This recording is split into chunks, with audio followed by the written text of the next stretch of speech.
ladies and gentlemen. Thank you so much for being with us. When was the last time you had a conversation about emotional intelligence? That's not something people ask me very often, but today we're going to learn how to triumph and soar. And we're going to be talking about that emotional intelligence. How does that play into life? But first, let me introduce my guest to a bit of insight with Lisa Mosbey. That's me. Debbie Martinez is the executive director and founder of the SOAR Foundation Group. Recognizing the immense struggles that teenagers face, Debbie is on a mission to provide a safe and empowering space for adolescents to build self-confidence, find their voice, and embrace their authentic selves. With over 25 years of experience in the entertainment industry as a producer, and a performing art educator, her program focuses on nurturing well-rounded and emotionally intelligent young individuals who go on to make a positive impact in the world. Debbie utilizes SOAR workshops as a vehicle to instill courage and purpose in adolescents as they embark on their unique paths. Connecting with teens is not just a profession for Debbie, it is her true passion and life's work, and she's here to tell us about it. Thank you so much, Debbie, for joining us today. Thank you for having me. Yeah, my pleasure. I joke about that. How often do we talk about emotional intelligence? It's probably part of your everyday life, but do you find yourself having to explain what is emotional intelligence? And can you share that definition with me and the audience today? Sure. The way that I approach emotional intelligence, honestly, is from a standpoint, it's very simple. It's really finding life tools that support us in navigating this very complicated world that we live in. And we have all these compartments, right? In our world, we have our friends, our family, our work associates, our schoolmates, because I deal a lot with teens and adolescents and everything. And so having tools that allow us to navigate that world is the way that I describe emotional intelligence. Yeah. Yeah. And for me, I think the piece that I add in there is to not be afraid. We're human beings and we have emotions. And it's okay to share those emotions, preferably in a safe space so that you don't have kickback or feedback or a negative experience. And so when you shared that description of how you create those safe spaces for teens, that really resonated with me, that it's a place for them to actually feel the feels, feel the emotions, be able to work through trauma, joy, happiness, grieving, sorrow, whatever those emotions are, but it's a safe place and there's no judgment. And so I think that that's really important that people realize that it's available. And we want our kids to be able to experience that, whether that's through your program or at home. So, do you want to share a little bit about your journey of resiliency and how you found strength to move forward after some childhood trauma? Absolutely. I for as long as I can remember, it's been important to me to create safe space, and I do understand and recognize that where that came from was the fact that I am a sexual abuse survivor between the ages of 7 and 13 years old by 4 different men. And, those experiences impact people in lots of different ways. Um, for me, the way it impacted me was that I got to uh, create space where children felt like they were safe to tell and to talk and to share anything that was going on in their life. I did not feel like I had that space as a child. And my life journey has been an evolution of finding ways to do that. And I feel like that really started to blossom when I had the opportunity to create a theater arts, performing arts education program in Palos Verdes, California. And I used that space not to create child stars, but to create great human beings that were going to impact the world in a positive way. And in that space, they felt like they owned their voices, that they were in a judgment-free environment where they could soar, where they could succeed or fail with no judgment at all. And so I know that even from that space, I have a living legacy of 15 years of working with children in that space. And then as I moved forward, COVID happened, theater died, and we didn't know if it was ever coming back or not. And for a hot second, I thought, maybe I'll retire. Maybe I'm done. And after that hot second, I realized that was not a good look on me. And so I didn't want to just take up space in the world. I didn't want to do something as a hobby. And so I thought, what can I do to create, to be in service, to other people and be in service to this world. And since children is what I had made my life's work about, I decided to take all my theater experience where I had created that space and those tools for children to use in their life, and all the emotional intelligence work that I'd done on myself and 1,000 years of therapy in addition to that, and put those two worlds together. And so SOAR was born from mashing those two worlds of being able to have fun with theater exercises and that sort of thing that takes us out of our head and puts us in our body and our hearts. And also being able to create space where there could be peer discussion, where anything that was coming up for kids, they could share. And so SOAR was born honestly from the COVID experience and from me deciding what was next in my life, in a reinvention of who I was going to be moving forward. Yeah. Yeah, marrying that trauma and resiliency with what's possible. What can we create with this? We need to tell folks what SOAR stands for. We just talked about it at the beginning of the show because you were telling me before we started. Self-confidence, I know that one. What are the rest of the acronyms? Originality, authenticity, and responsibility. And Um, why did you choose those? Even as I chose those, first of all, they fit the acronym that I wanted to move forward with, but they were four of the context words that I wanted to land in these workshops. And and I feel like they're also four of the hardest things for any of us, even as adults, to Mhm. own. Self-confidence. How many of us as adults still struggle with that, right? Yeah. Um, Originality. Um, we all want to fit in, kind of disappear into the crowd, right? Don't be different, don't stand out. But what makes us special is the things that are original about ourselves. And so Yeah. being proud of that, owning your own originality, authenticity. We're all afraid of being judged. If we're authentic, if we're our most authentic self, what what if people don't like that part of us? What if people don't like who that is? When it's so much easier, once again, just to fit in, mold ourselves into whatever seems to be acceptable at the moment. And so owning our authentic selves, feeling safe to do that and use it as a leadership quality and being our most authentic self.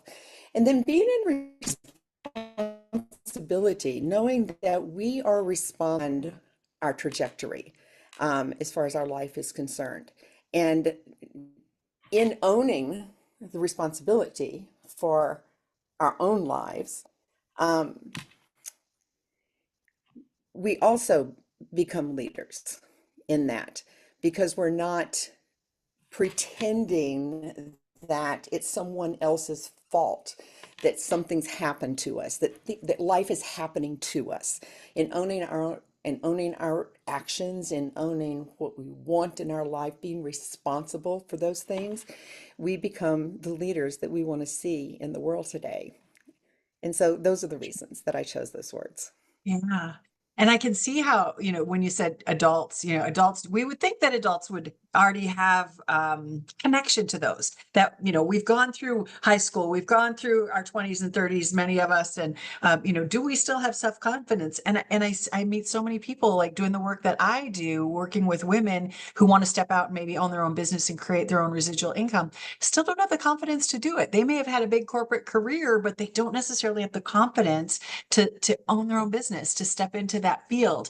And then, when they do, they put on these masks, like the mask that they wore when they were a mom, or the mask that they wore when they were working in corporate America, or the mask that they want to hide behind so that nobody sees their authentic, original, real self.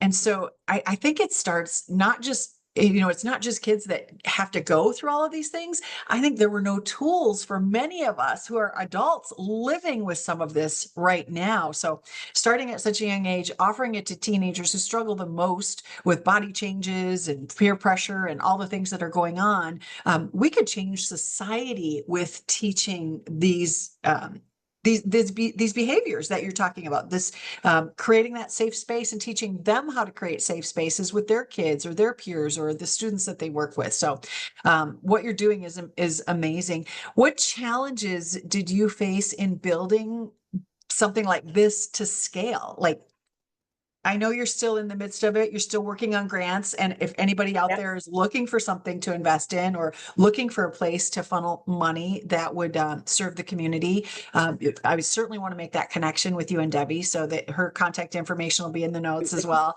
But what kind of challenges, like I'm sure you've thought through this, you've done this before, you've run a theater company before. What are you looking into the future to make this happen and come to the vision, like be the vision that you see in your mind? Well, we're constantly evolving. When I first started creating the model and the concept, I spoke to a lot of mental health professionals, education professionals. I interviewed parents, I interviewed children, and just to find out where the landscape was at the time. And so the model was created from those conversations. As far as, right now we're doing workshops in California. We've been in Oregon. We're going to Sarasota, Florida, in April, South Carolina. I'm based here in Columbus, Ohio, so we definitely do work here in Columbus, Ohio. The vision is to get this into as many places, states, organizations, standalones as possible. And so what's happening is that word of mouth, because now we've been around, we're going into our fourth year, we've been around for a hot second. And so word of mouth is definitely taking off. People, the phone is ringing because people are starting to understand the value of having these programs. One of the things that I found when I was talking to mental health professionals and doing market research for starting SOAR is that there's a tremendous amount of information about what's wrong out there, the problems that exist, the trauma that happened during COVID for children as far as depression, stress, anxiety, isolation, suicide ideation, and that list goes on. It's a lot. But right, right. It was not pretty at all. Those things continue, I still get phone calls from people who have children that has had a, a friend commit suicide, or you know, there's bullying and all of the things that that kids are dealing with day to day and everything. Um, but I feel like this has been such a journey as far as finding a way, like you said, to explain what emotional intelligence is. And I think the best way that I've found to explain it is to have people actually go through the program. And I've had a lot of people come and ask to volunteer and support the program as far as adults are concerned. And as they're coming in and I'm doing sample programs for them, having them experience what the children experience inside of a workshop, they're starting to talk, they're getting it now. They're Yeah. starting to talk about, you know, why this is important for children. And so it's really been a word of mouth, an experiential experience, and based on results. I'm going back for the fourth year to a ballet studio in San Pedro, California. Why do they continue to bring me back? It's because they continue to see results. They continue to see growth in these young women that are in a really competitive, mean girl sort of environment, that this work has completely changed the complexion of what their school looks like, and because they're learning to create community as well.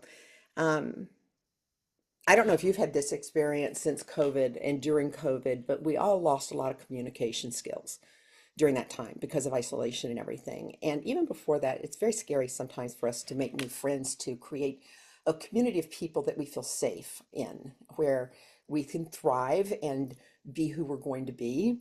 Um, that became much more exponentially more difficult during COVID. Yeah, I think And it's different people's did you find different that? experiences. Well, it was a little different for me because a wellness company had reached out to me and they didn't have coaches who could do Zoom, and I had already been on Zoom with one-to-one coaching and things. So I was asked to facilitate wellness workshops. So I was doing 14 workshops a week on Zoom, talking about health and wellness and what we should be eating and the habits we should be having and what we're drinking and how we can move our body during that period. And then that actually continued. I no longer work for the company because they went back into physical, they wanted people to be physical, and I was not in the same state that they were in. So, but I had a group of people that wanted to stay with me digitally. And so still to this day on Saturday mornings, I do a volunteer wellness workshop. It's all run on donations. Anybody can come. We talk about all kinds of things: health, wealth, vitamins, supplements, nutrition, fitness, weight management, all of those things. Everything is open and for discussion. And we've just continued. But you're right. There are some folks there that have not gone back to the in-person location. They enjoy being on virtual. I think that this week.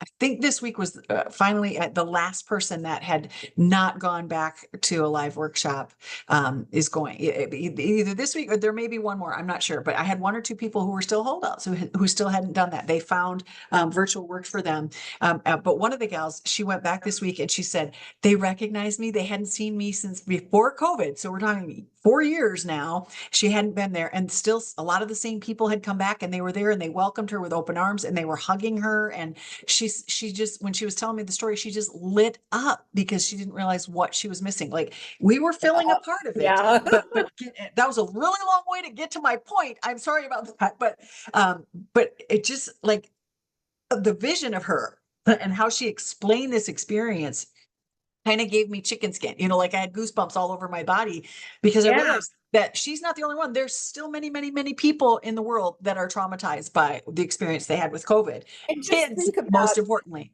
as children, how many transitions were missed. Transitions that are so important in their social development, their emotional development. Um, a lot of those things were missed. And so being able to reach out, make new friends, how do I start a conversation? What does active listening look like? How do I feel safe in environments, where I'm uncomfortable, and people are staring at me and when I'm talking. Um, so yeah, so there was so much information out there about, what was wrong, but not a lot of programming. Almost no programming actually. And the wait to get in to see therapists for children during that time and even until now were so long that support just didn't exist for Yeah. children outside of whatever they were getting at home. Um, so SOAR is filling a need that people didn't even know they needed or existed until they actually experience it. And once they experience, they're like, there it is, Yeah. because of the shift in what happens with these children in just 2 days, you So know. how does the theater help teens develop the emotional intelligence and self-confidence? Like, is there a way for you to describe it without us feeling it so that we can give people kind of an idea of what you're Sure. observing even? It creates the fun in the weekend. And so the weekends are an ebb and flow. They're an ebb and flow of an emotional roller coaster, a bit of. And so with the theater exercises, it still lands context as far as like an improv game that is all about listening to the other person and what are they saying and how is it landing and what does the emotion and their body language look like during that improv and how that exercise transpires between two children lands context for how they show up in the world and how they recognize emotional shifts in people and body language and that sort of thing. And so when we have these deep emotional converse peer discussions and deep dives emotionally for vulnerability, those are some really very emotional experiences where kids do feel they feel safe enough to talk about things that are really coming up for them in their lives. But those exercises are followed by lightening things up in with theater context, and everything, so that the exercise is this beautiful ebb and flow of um, still landing things constantly, but the way that it's done allows children to have emotional relief in the way they're receiving everything. Does that make sense, what I just said? Does, could you share a success story of a teen who's been transformed by the experience? Like, was there one that stands out in your mind as I ask that question? Yeah. I think I can, this ballet studio that I was just speaking to you of, I Yeah. think using that group of young women as as an example is the most perfect thing that I could probably share with you. This this studio owner brought me in because it was just following COVID. They had been practicing ballet outside. This was her elite company. And so they were just going back into the room. And she was right on the verge of trying to decide if she was going to give up her business that had been here for 25 years, 30 years in the San Pedro area, or if she was going to continue. And the reason she was in that dilemma is because there was so much um, anger and meanness going on between the children. They were coming out of COVID, having a lot of problems communicating with each other. Even though they were dancing together 5 to 6 days a week, they weren't, they didn't know who each other were. They weren't really friends. They knew each other, but didn't know each other. And so as we have been in there over the last 3 years, this studio owner who actually she does an interview on it's on my website. This is from San Pedro Ballet in LA, and she credits SOAR for saving her business because it transformed the relationships that these children have with each other, not only with each other, but also with the resident artists that are teaching them the way that they navigate conflict resolution, the way that they navigate supporting each other, the way that they learn to ask questions of each other and not just exist in the same space, but they're curious about each other. They've created space and time outside of the studio to bond, have activities that they use to bond. And so they have truly become a community as opposed to a dance class or a dance Yeah. company. They're a real community that support each other, love each other, embrace, they notice when someone isn't okay. They notice and they surround them and they love them and they take care of each other. And it's actually a really beautiful interview, for anybody that takes the time to take a look at that and everything. But it transformed not only her business, but every single child that has participated. And you would think that because we're talking about 11 to 17-year olds, that once they've done I have these children from for about 17 to 18 hours during that weekend. And Okay. you would think, so they don't do anything else during that weekend. No birthday parties, no sleep. They're not doing anything else that they would not want to continue to give up that weekend every time I go in, and they can't wait for us to get there because they learn something new about themselves every time we're in the room. And I think that that is also really a beautiful experience for all of us, is that we're watching them discover themselves. We're watching them discover each other and how they can use all of these skills, not only in that studio, but in their lives with their families, with their friends at school, and so you got me started.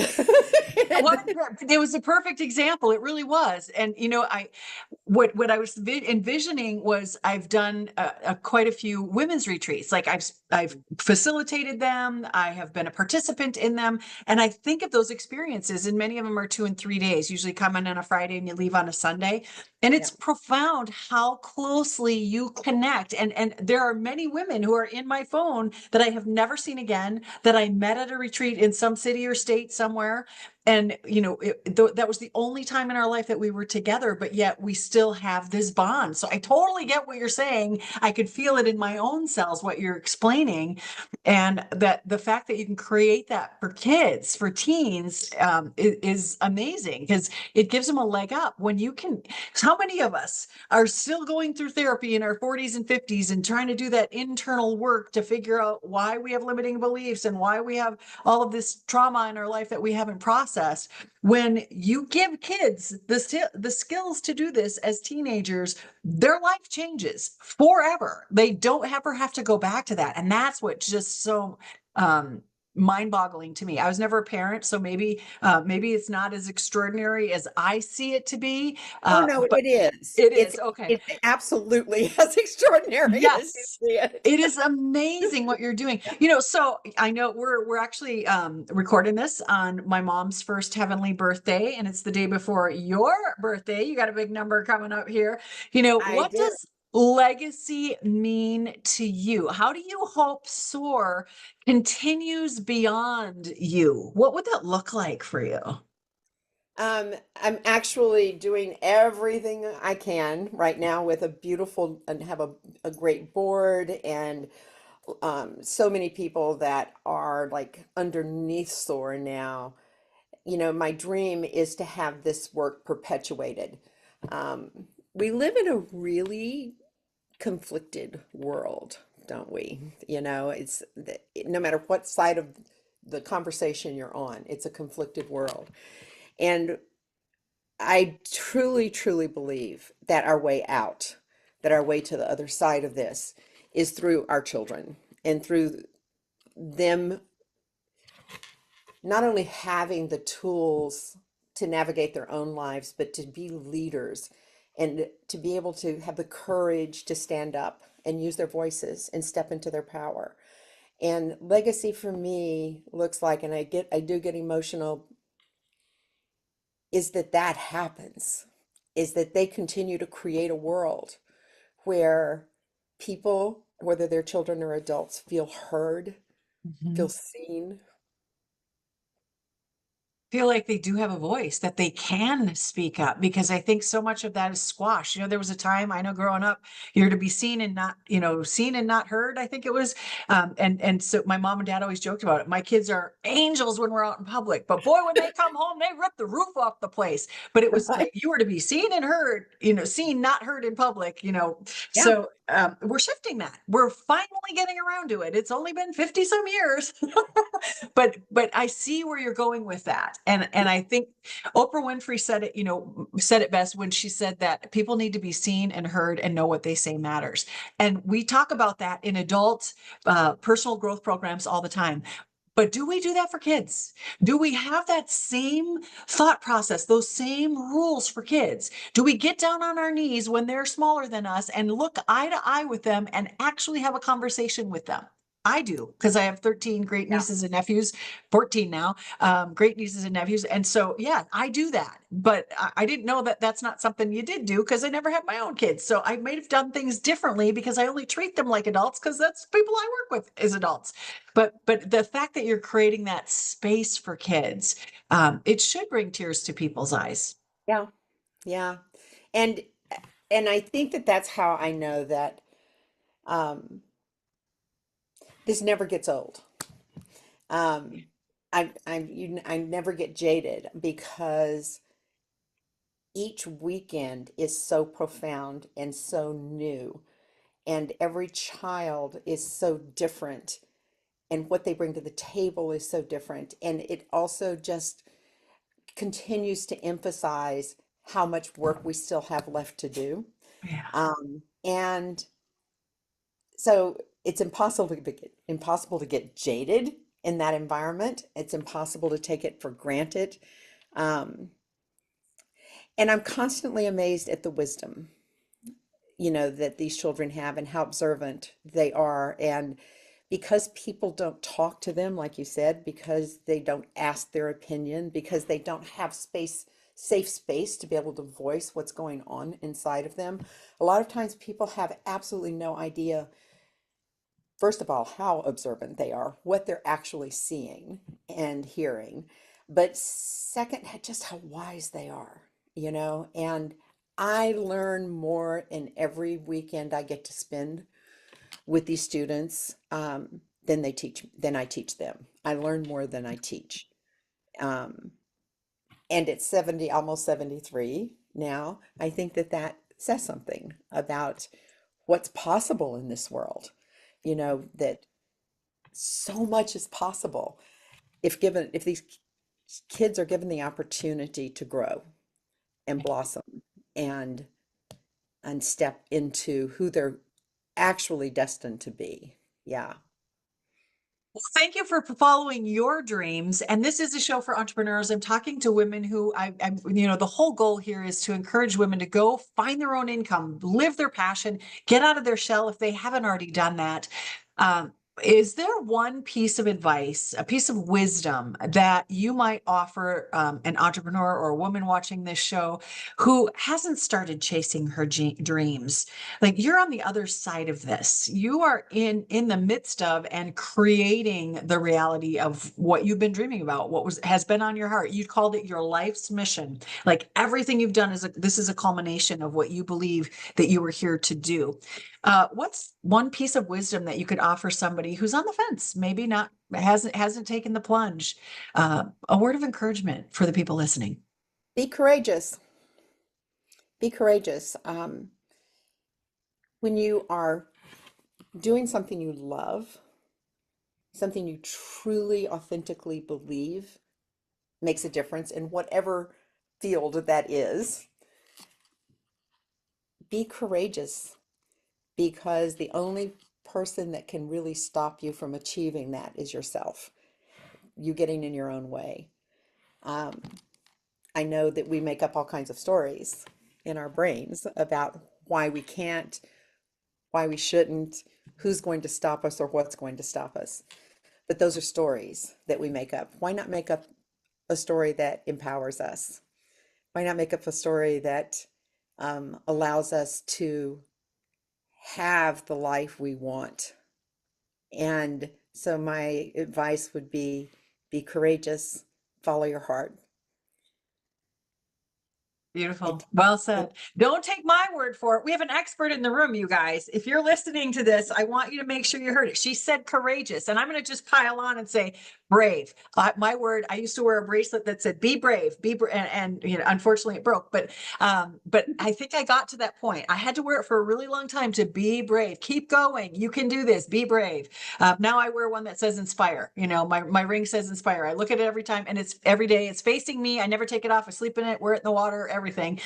Because that's my life's mission, is to actually inspire women to step into their greatness, step into their power, use their voices, be heard, have an impact, create your own money, create financial impact, because your kids are watching, and what you do matters to them, and who they grow up to be is because of who they're watching, and that's you. So step out and be brave. Thank you so much for your time today, Debbie. my pleasure. Thank you so much for having me. Thank you. Yes, it's been an honor. And again, as I mentioned, she is funding this by grants. So if there is, an extra couple bucks in your book, in your checking account, and you'd like to find her and connect, you can find all of her contact information in the show notes. Is there one place in particular you'd like folks to reach out to you at?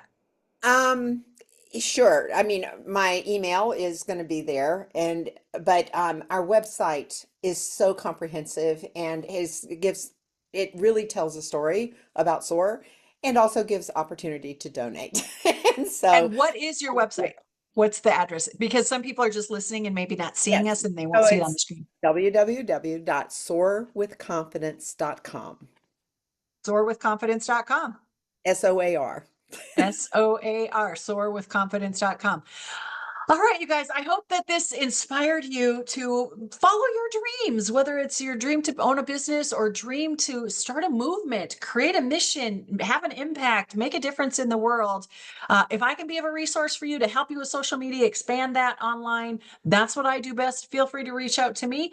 I really do encourage women to find that residual income, grow your own income. And if I can support you in that in any way, go over to lisamosby.com, book 30 minutes with me, and the whole time it's all about you, whether it's about your business, your finances, what opportunity you want to step into. I'm here to be a source of encouragement for you. So please reach out and come back next week because we're going to have great guests all month long. And I do want to wish Debbie a happy 73rd birthday. Thank you so much for joining Birthday Eve with me, and see y'all next week. Thanks, everybody.